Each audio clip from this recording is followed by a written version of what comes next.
SM Store, amanah dalam muamalah.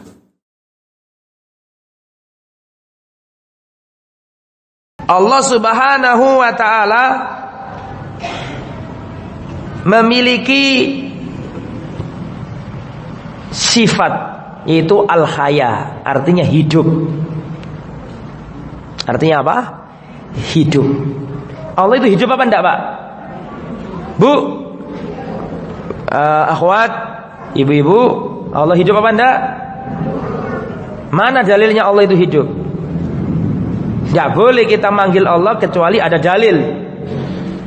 Kita menamai Allah zat yang maha hidup. Benar yang saya tanyakan, mana dalilnya bahwa Allah maha hidup? Ayat kursi. Sampai sudah hafal ayat kursi, cuma enggak sadar kalau itu dalilnya. Allahu la ilaha illa huwal hayyul qayyum. Allah adalah zat yang tidak ada berhak disembah selainnya, al-hayyu, yang maha hidup. Berarti Allah mempunyai sifat hidup. Setuju? Nah, saya mau tanya, manusia punya sifat hidup apa enggak? Punya. Kita hidup. Kalau enggak hidup, kita enggak di masjid ini, di kuburan semua. Ya, berarti kita hidup, kan gitu. Tetapi hidupnya Allah berbeda dengan hidupnya makhluk. Hidupnya Allah tidak didahului dengan ketiadaan. Paham? Hidupnya Allah tidak didahului dengan ketiadaan. Tidak seperti hidupnya kita. Hidupnya kita dilalui dengan ketiadaan. Saya mau tanya, akhwat, kira-kira tahun 1800 Anda ada di mana? Tidak ada. Karena hidupnya kita didahului dengan ketiadaan. Ya. Dan hidupnya Allah tidak disudahi dengan kematian. Betul? Berbeda dengan hidupnya manusia. Ya.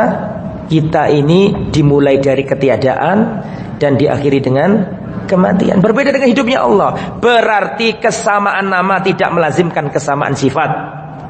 Tidak melazimkan kesamaan hakikat. Thayyib.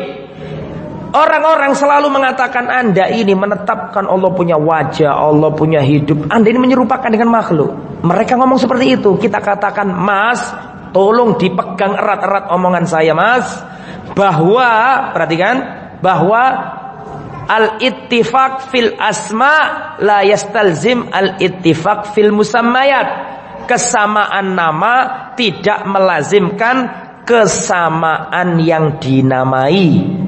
Kesamaan hakikatnya. Contoh, Allah Subhanahu wa ta'ala berfirman dalam surat An-Nisa ayat 58. Ditulis penting ini.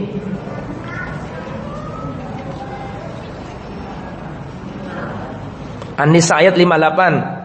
Innallaha kana sami'an basira. Sesungguhnya Allah sami'an basira. Sami'an artinya apa? Mendengar, basir melihat. Betul? Berarti dalam surat An-Nisa ayat 58 ini Allah menetapkan untuk dirinya sebuah nama, yaitu Sami dan Basir. Setuju? Tayyib.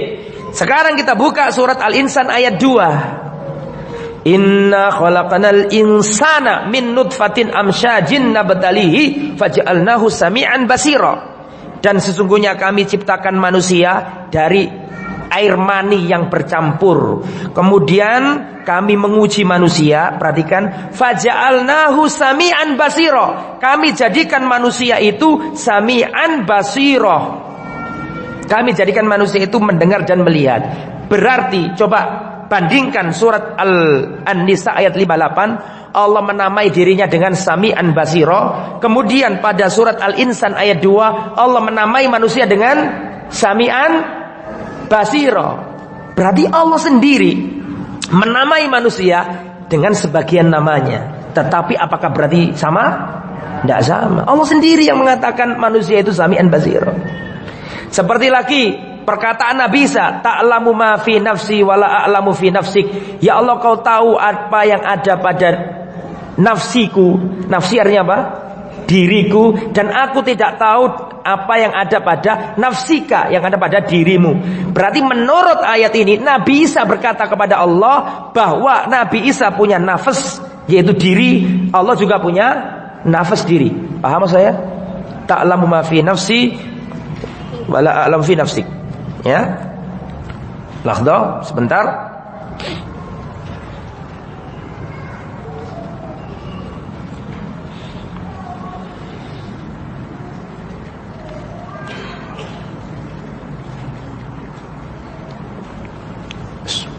Surat Al-Maidah ayat 116.